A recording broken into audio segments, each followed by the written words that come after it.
Bom dia, garotada do sétimo ano. Bom dia também aos professores, guerreiros e parceiros que já estão aí no chatinho para motivar essa garotada a continuar estudando. Hoje nós daremos sequência aos nossos estudos sobre a formação da Europa medieval.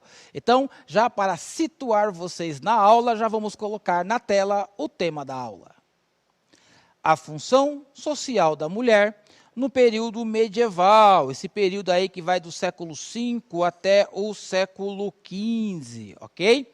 E para nós fundamentarmos o título da aula, nós usaremos a seguinte habilidade: identificar e analisar diferentes formas de contato, adaptação ou exclusão entre populações em diferentes tempos e espaços. E aí, claro, o nosso recorte histórico é o período medieval. Nós já vamos aqui desejar um bom dia para o professor Marcos Santo, para a professora Ana Aparecida, para a professora Marisa, professora Fátima, professora Vera Lúcia, professora Maria e os outros professores que estão chegando.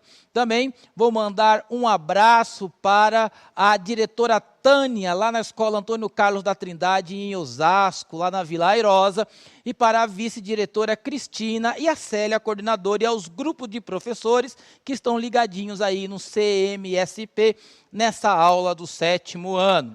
Bom, para nós fundamentarmos junto com o título e a habilidade, nós teremos o objetivo da aula na tela: compreender a função social da mulher no período medieval, analisar os aspectos gerais da educação da mulher nesse período e conhecer as mulheres protagonistas do período medieval. Legal? Então, para nós já instigarmos a garotada a começar a pensar, vamos ver aí as suas impressões sobre o período medieval. Questão disparadora na tela. Você conhece a história de alguma mulher protagonista no período medieval da história ocidental? Você já assistiu algum filme, já viu algum documentário, já leu algum livro onde mulheres protagonistas no período medieval estavam no centro da cena? Dedinho no teclado, 2 minutos, já voltamos, participe.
Voltamos para a interação. Professora Maria Luísa pede para nós mandarmos um abraço para os alunos da PEI Santa Antônia de Marília. Todos estão ligados aqui no Centro de Mídias.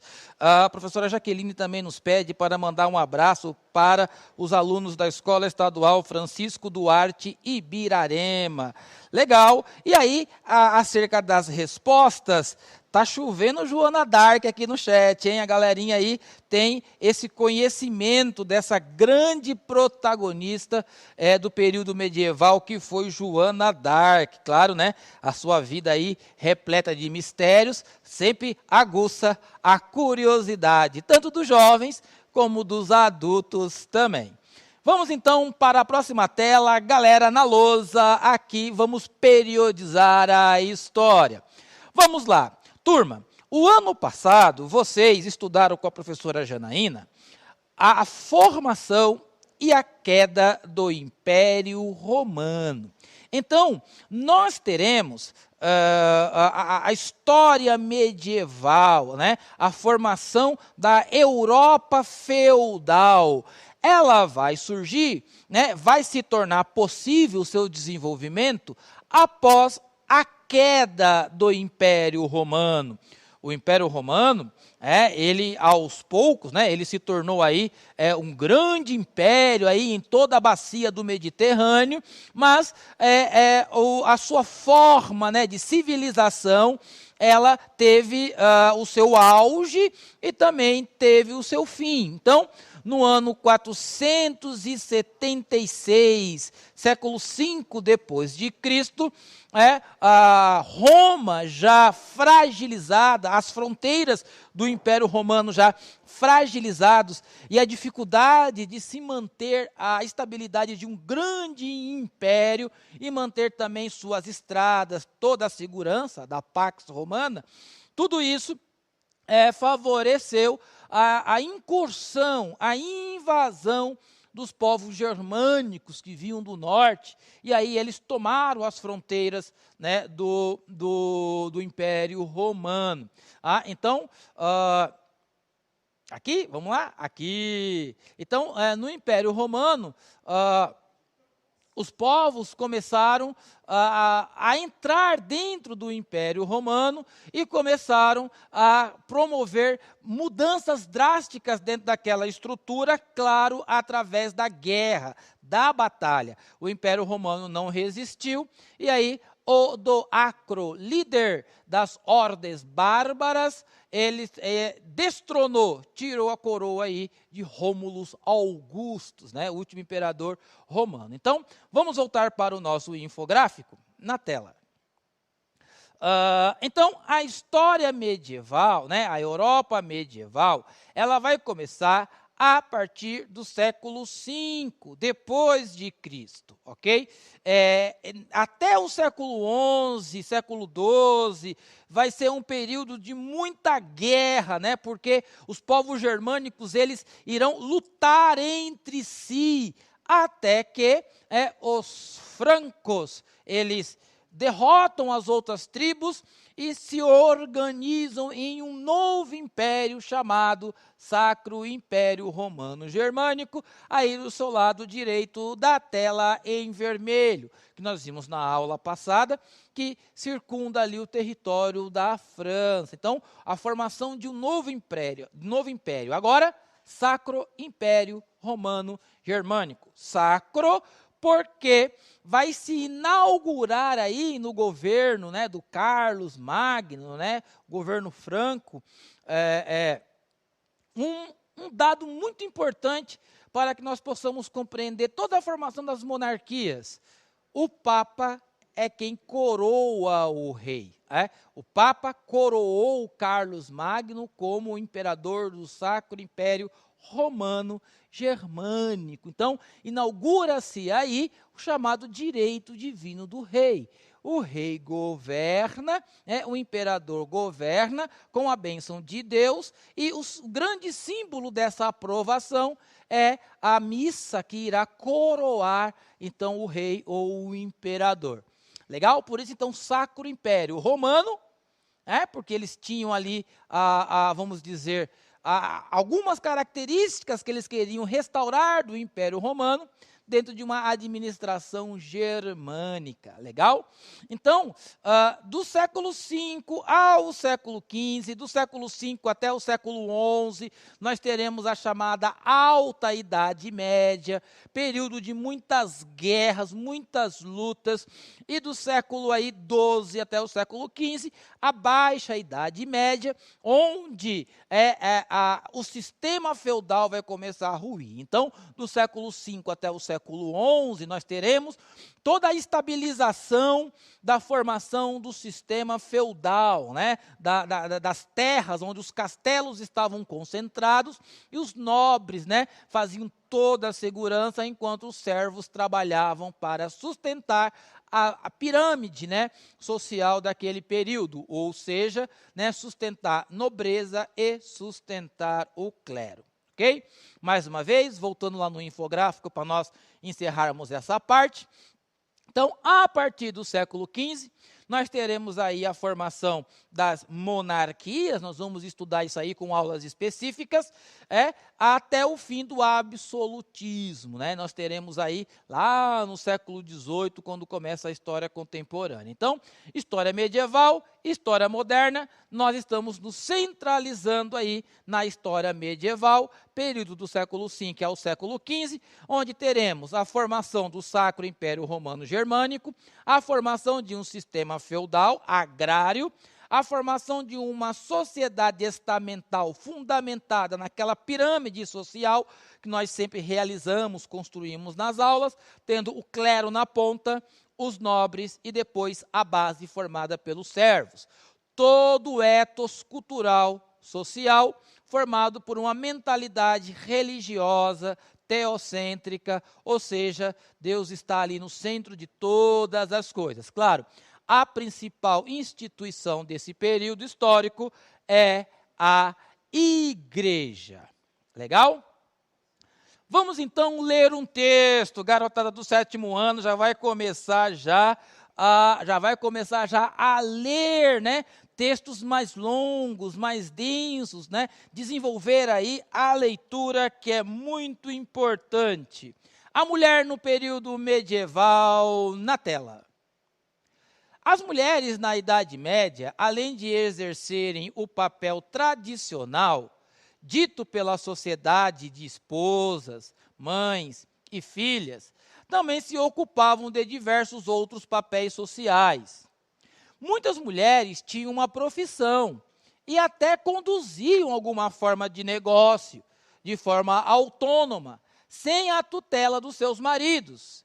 Por exemplo, os registros documentais de Paris do século XIII apresentam mulheres professoras, médicas, boticárias, tintureiras, copistas, miniaturistas, encadernadoras, arquitetas, mas também alguns papéis de liderança importantes, tais como as abadesas e as rainhas, né? As copistas, né? Era porque na época o analfabetismo era muito extenso, poucas pessoas sabiam escrever corretamente, então essas pessoas, muitos ganhavam a vida tecendo documentos, livros, então copiando fórmulas, ou seja, era a função de escrever, desenhar documentos, registrar, era algo que gerava até um dinheiro em toda a história antiga e até na medieval.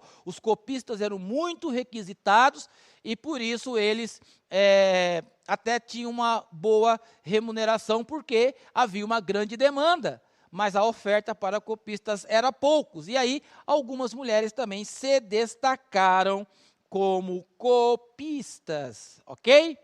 Vamos lá. A família medieval mostrava-se menos inclinada em instruir suas filhas, né? Ou seja, a educação era muito masculinizada, muito para os garotos, para os homens, né? E através de tutores. Embora no século XIV sejam observadas, por exemplo, crianças de ambos os sexos em instituições de ensino em Florença. Contudo, as damas da sociedade, aquelas que estavam entre os nobres, constituíam uma situação exclusiva, já que suas responsabilidades sociais condiziam com um certo nível de educação e cultura. Por isso, elas sabiam ler e escrever, muitas de forma perfeita, e algumas até dominavam o latim e o grego. Olha só, garotada, no período medieval, estudar latim, grego, lógica e matemática, além das filosofias, era, né, o currículo da época. Né? A pessoa, você tem que estudar grego e latim, apesar que o professor Carlos aqui de História, lá no 6º ano, quando está estudando as grandes civilizações, a garotada fez trabalhos, muitos trabalhos envolvendo o grego, o hebraico, o latim, as línguas antigas. Né? Então, era muito comum, fazia parte do currículo escolar daquela época, estudar latim e grego, ok? Mas, vamos para uma atividade na tela. No período medieval, o pensamento de que mulheres deveriam ser submissas aos homens também era muito aceito socialmente e defendido pela religião. Entretanto, não devemos pensar nas mulheres apenas enquanto um grupo submisso nesse contexto. Durante a Idade Média, embora muitas mulheres aceitassem a submissão, uma parcela significativa desempenhou papéis, profissões que eram tidos como masculinos. Conforme a leitura acima, aponte alguns avanços que foram conquistados em relação à equidade, né, à paridade, né, ali entre de direitos no que diz respeito a homens e mulheres. Olhando para o texto, você consegue enxergar aí uma equidade, né, parelho, né, e igualdade de direitos no que diz respeito a homens e mulheres. Não é como hoje, mas vamos ver o que vocês vão estar observando no texto. Dedinho no teclado, 2 minutos, já voltamos. Participe!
Voltamos para a interação, vamos ver aqui o que os professores estão reportando dos estudantes sobre a aula de hoje. Professora Denise, né, está falando sobre o protagonismo das mulheres que se negaram à submissão. A professora Sandra coloca aqui um recorte do texto, que é onde as mulheres exerciam profissões ditas como masculinas e elas conquistaram o direito de exercer essas profissões. Professor Caio, embora submissas, desempenharam algumas profissões ditas como masculinas, ou seja, as mulheres desempenharam papéis profissionais que dentro da cultura eram tidos como masculinos, né? Nós já estamos vendo aí uma certa emancipação da mulher da submissão para aí a autonomia, né, de exercer o seu direito de liberdade e de escolha. Bem legal. Vamos então dar continuidade na aula com a próxima tela. Nós temos aqui a Península Ibérica do ano de 1210, ou seja, século XI. E aí, garotada, vocês têm que prestar atenção na seguinte forma aqui dos territórios que estão no mapa. Porque hoje, é claro, quando você olha no mapa, você vê aí Portugal e Espanha, não é verdade? Aí, no século XI, nós vamos ter Portugal lá em azul, lá perto já do mar, a oeste aí do mapa, mas você vai também enxergar uma série aí de reinos, né? Esse território que hoje, né, é formado pela Espanha, era numerosos reinos habitavam nesse lugar. Então nós teremos o reino de Castela, né? Nós teremos aí o reino de Aragão, né? Está escrito em espanhol, Castilla, Aragão. Teremos o reino de Toledo, teremos aí os catalões. Então, esse território era descentralizado, né? Não havia um governo nacional. Cada rei, né? Cada grande senhor feudal, senhor dessas terras, dominavam suas terras e faziam muitas vezes guerras aos outros territórios. Havia muita intriga, principalmente entre Castela, Aragão e Toledo, né? Então, esse território só vai começar a ser transformado, só vai começar a ser mudado quando tem aí a união do reino de Castela e do reino de Aragão, ok? Algumas mulheres protagonistas: Matilde de Canossa, de família nobre, condessa e militar italiana, olha só. Sua família esteve envolvida em diversos conflitos envolvendo a igreja e o Sacro Império Romano Germânico. Em sua juventude, aprendeu as artes militares e recebeu educação, principalmente de sua mãe. Aprendeu o italiano, o alemão, o latim e o grego, ou seja, era uma mulher poliglota no começo da Idade Média, ok? Vamos lá. Urraca I foi rainha dos reinos de Castela e Leão. A sua família era o centro de unificação do poder entre os reinos de Castela e Leão, lá na Península Ibérica. Como ela era herdeira dos dois reinos, as negociações para o seu casamento envolviam relações políticas e militares na região. Seu pai, Afonso VI, de Castela e Aragão, negociou seu casamento com Afonso I, de Aragão, causando um forte conflito entre os nobres desses reinos. Lembrando, galera, que no período medieval, os casamentos eram feitos por negócios, né? Havia interesses políticos nos casamentos. Inclusive aí, juntar dois reinos para se fazer guerra contra um terceiro, né? Juntar as forças para se fazer guerra contra um terceiro. E isso deu muito problema lá no período. Na tela, novamente, vamos lá. Cristina de Pisano viveu na França e foi escritora e autora de livros, algo notável na época para as mulheres. No contexto da época, os textos de Cristina relatavam as relações sociais envolvendo a inferioridade da mulher. Ela escreveu mais de 40 obras em diversos estilos literários. E aqui nós temos a grande figura que vocês colocaram lá na questão disparadora, a grande figura de Joana d'Arc. Foi uma das figuras mais icônicas do período medieval. Sua vida foi cercada de mistérios que elevaram o seu nome durante a Guerra dos 100 Anos. Durante essa guerra, a maior da Idade Média, A Inglaterra de Henrique V, que dominava os territórios ao norte da França, rivalizava com Carlos VII, rei da França, nos territórios ao sul, pelo trono francês. De acordo com os relatos da época, Joana teria sido conduzida até Carlos VII e o teria reconhecido em uma sala cheia de nobres, sem nunca tê-lo visto. Carlos VII lhe deu um exército e um estandarte. As guerras lideradas por Joana d'Arc levaram os ingleses à derrota em vários territórios e conduziram Carlos VII à coroação como rei de todo o território francês no ano de 1429. Então, galera, veja só, uns dizem que ela simplesmente motivava as tropas quando aparecia no fronte, e outros dizem que ela de fato esteve no fronte na guerra com os soldados franceses. Galera, nossa aula já está chegando no fim. Estudamos hoje aí essas mulheres protagonistas do período medieval. Não deixe de avaliar a aula no final. Até a próxima aula. Continue estudando. Tchau!